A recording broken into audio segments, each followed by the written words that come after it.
तस्वीरें डिलीट करो वरना आयशा उमर की फोटोग्राफर को धमकी। अदाकारा आयशा उमर ने बोल्ड ड्रेस की तस्वीर बनाने पर फोटोग्राफर और मीडिया पर्सन को धमकियां देते हुए कहा कि मेरी तस्वीरें डिलीट करो वरना अच्छा नहीं होगा।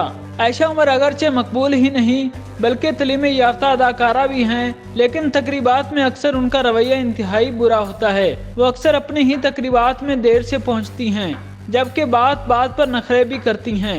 आयशा उमर तकरीबात में आम लोगों से दूर रहने की कोशिश करती हैं और अगर कोई इनके साथ तस्वीर बनाने की ख्वाहिश करे तो कोई न कोई बहाना बनाकर इनकार कर देती हैं। आम लोगों के साथ साथ आयशा उमर अक्सर मीडिया वालों से बदतमीजी करती हैं और ऐसा ही एक वाकया लाहौर में फिल्म मनी बैक गारंटी की तकरीब के दौरान पेश आया। मनी बैक गारंटी में आयशा उमर एक अहम किरदार अदा कर रही हैं, जिसके बारे में बात करते हुए उन्होंने कहा कि मेरे पास इस फिल्म के लिए जब डायरेक्टर फैसल कुरैशी आए तो मैंने किरदार और कहानी सुने बगैर ही कह दिया था कि हाँ मुझे ये फिल्म करनी है। मैंने उनसे कहा कि आपका काम बचपन से देखती आ रही हूँ, लिहाजा मुझे पूरा एतमाद है कि आप अच्छी चीज बनाने जा रहे हैं और मेरा किरदार भी अच्छा ही होगा।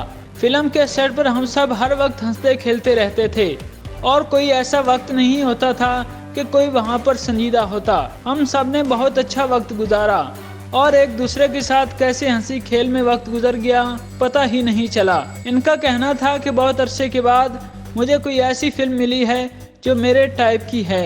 इस फिल्म की कहानी बहुत अच्छी है। आयशा उमर ने इस मौके पर काफी बोल्ड ड्रेस पहना हुआ था, जिसे देखते ही वहाँ मौजूद फोटोग्राफर्स ने इनकी तस्वीर बनाना शुरू कर दी और ये बात अदाकारा को पसंद न आई। आयशा उमर ने एक अंग्रेजी मैगजीन के फोटोग्राफर से कहा कि मुझे तस्वीरें दिखाओ। उन्होंने अपनी तस्वीर देखकर कहा कि इन्हें डिलीट करो क्योंकि इस एंगल से तस्वीरें बुरी लग रही हैं। इसके साथ ही मौजूद एक और फोटोग्राफर ने भी इनकी तस्वीरें बनाई तो अदाकारा ने कहा कि सब तस्वीरें डिलीट कर दो वरना अच्छा नहीं होगा। आयशा उमर की धमकी के बाद दोनों फोटोग्राफर्स ने तस्वीर डिलीट कर दी, जबकि वहां मौजूद अक्सर अफराद ने अदाकारा की इस रवैये पर अफसोस का इजहार किया।